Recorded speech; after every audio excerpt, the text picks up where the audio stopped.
Welcome back to Your Average Investor. Today we're going to be talking about UPST Upstart Holdings, whether or not it is time to buy or if it's worth letting it pass for some other investment opportunities.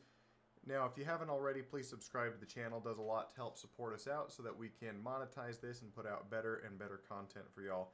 Now, if you're not familiar with what UPST does, they do personal loans. So the big deal about this company apparently is that they use some sort of machine learning, or possibly they call it AI now, to help them in the loan process to identify the best candidates for loans and cut out a lot of the extra work that maybe a loan officer or someone else would have to do traditionally.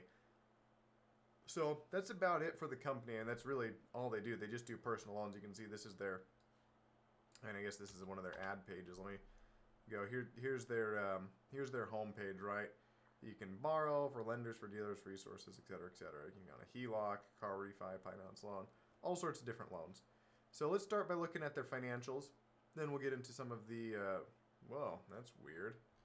Some of the technical indicators too. Here's FinViz. This is where I like to use for a quick financial overview. You can see here they do just over $500 million in sales. They're currently losing money, $175 million a year in the hole. $5 per share cash on hand. That's important because if they're losing money, they're going to need that to make sure they can continue operations.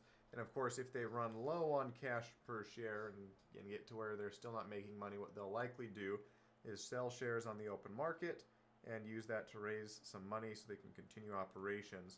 Now, this is interesting. There's a 32% short interest in the company, and this could be warranted or it could not be.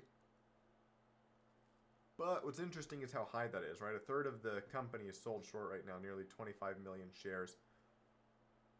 So there is some potential for a short squeeze there. It doesn't have to do necessarily with fundamental information, but it is an interesting thing to note. So we'll come back to that later. Let's go look at their income statement. 2022, $842 million in revenue. 2023, $513 in revenue. So that's a big dip. That's like a 40% drop in revenue. And of course, right there with it is gross profits. My guess would be is with the higher interest rate environment, they have found it that people are not wanting to get as many loans. So that's going to cause a dip in revenue. And also, I would guess that loan origination is hard, or paybacks are harder. If anyone got a variable rate loan, such as variable rate HELOC or other type of variable rate personal loan, their payments went up, they can't afford it, and they're defaulting on those loans. I'll bet there's a combo of those two things going in there. The majority, though, being new loan origination would be my guess. I've spoken with several people in the industry, and they say new loan origination is just tough right now. People aren't wanting to get loans. Oh, excuse me. At the current prices, they're thinking rates are going to come down, so they'll just put it off because they can't get enough money for what they need and afford the monthly payments, right? Because the rates are so high, the monthly payments go up if you want to get the same amount of money. So either you decrease how much you're getting on a loan to afford the monthly payment, or you have a massive monthly payment. Now, what is encouraging is to see TTM, that's trailing 12 months. They're actually trending up, right? So in the trailing 12 months, which is going to include the first quarter of this year, they've improved and their revenue is trending up. That's good to see. I'd be interested to see what their next earnings report looks like if that trend continues. And in fact, why don't we just do this? Let's go UPST Investor Relations, and let's look at their most recent quarter and see if we can just. All I want to see really is their revenue. Yep, here it is. Leading AI lending marketplace. So they have totally rebranded onto AI, trying to kick that into full gear to get them to get some AI love. But everyone knows where the real love with AI is in the people that are making the chips. Here we go. Revenue, 24% increase year over year. That's pretty dang good. They are still operating at a loss, though. So even with that increase, $65 million loss on the quarter. So that's a little bit concerning. But let's take a look again. One more thing I wanted to look at was the oh my gosh, look at that.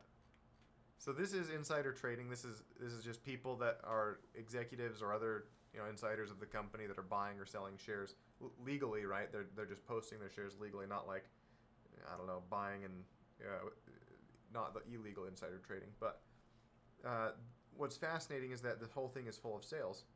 The whole thing is sales. Let's look at who's selling. We've got CTO, CTO, CFO, CFO, CFO. Wow, the controller, the CFO, the legal officer, CTO. There's the CEO right there. More CTO.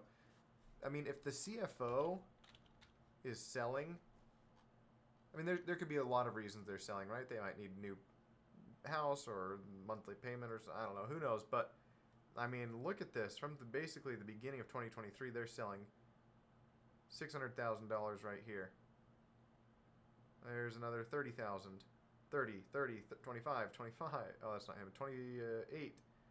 All the way through. And he's the guy that knows the books or cooks the books one way or the other, whether, depending on how you want to look at that. Most recently, it looks like Gu Paul, the CTO, he was awarded an option to purchase 60,000 shares at $6, 60 cents a pop. And it looks like he sold those immediately at $26, got $1.5 million. So that's interesting to me that nobody is buying, even though, I mean, Upstart right now, from their peak here, they're down about 95%, $400 to $25. Even from IPO, right? That's what this line right here is. This is their IPO line, 26 bucks.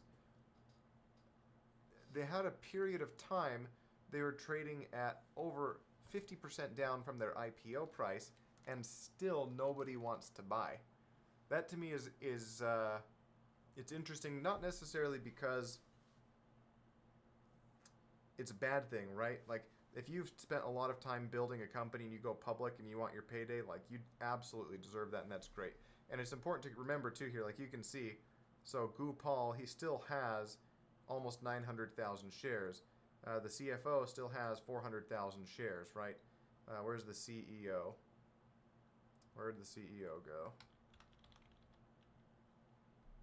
Here he is, the CEO. Oh my gosh, the CEO only has 67,000 shares left.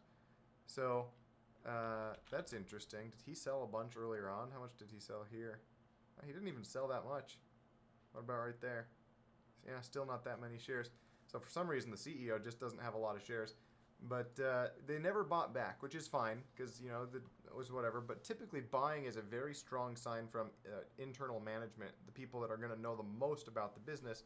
It's a strong signal that there's some good stuff coming around the corner. Nobody's buying yet. So the fact that it just today broke down below this IPO line again, that's interesting.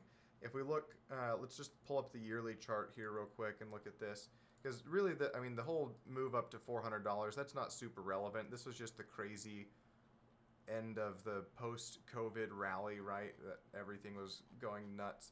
So we're going to push forward a little bit. You can see here, right around 26 bucks, that's the IPO price. The price kind of hovers for a bit, and then it drops down below. And now $26 is acting as a little bit of a resistance. We're getting a little bit of a base here at $12, right? 12 to 26. And then a little bit above 12, maybe bouncing off a couple times. So 12 seems to be a really interesting buy zone. Here at 26, look at that nice strong move above 26 all the way to 70, almost triple. And then comes right back down to the 26 zone, breaks below just briefly on this earnings before climbing again. I mean, that's a big climb, right? 21 to 45, 100% gain there. And breaks below again, kind of hovers around. And maybe you could consider that we're getting a little bit of a squeeze here, right? If we're looking at some lower highs, we got high number 1, high number 2, high number 3, lower highs here. Maybe you could also consider we're getting higher lows if you take this low here, and then maybe say that there's another higher low here. But it's not clear that we've established a low yet, as much as this still just kind of looks like it's ranging to me. So with the latest, let's see, we're down to 25.56. So we're like right here. Still, it's dipped a little bit since market close. We're right here. Personally, I wouldn't be buying at this level. Or I mean, number one, I just don't like the company that much. I think SOFI would be a much better purchase. because they do everything that Upstart does, plus they're a bank, plus you can buy and sell stocks with them and crypto. Like they just do so much more. And I think their branding and their positioning is a lot better with the younger demographic. But maybe if it got down to 22, I'd consider a swing trade to like get back up into the 30s. I really don't even know if I'd do that though, because I'm not convinced that this downtrend is over, and I don't really think that this base right here is fully established. So for sure, what I would do is if I saw that Upstart was trading at $12 a share again, I'd take a starter, and I'd say, you know what, that's worth, that's a good risk reward. If I get it at 12 and I've got a nice chance of popping to $40 to $70 a share, I'll take that. But other than that, I'm not really seeing an entry here to go long, not from a technical perspective, not from a fundamental perspective either, and certainly not from an insider perspective. No insiders are buying at all. So I hope you guys found some value out of this. If so, again, please subscribe to the channel. We'll be putting out a lot more content like this, and we'll catch you all next time.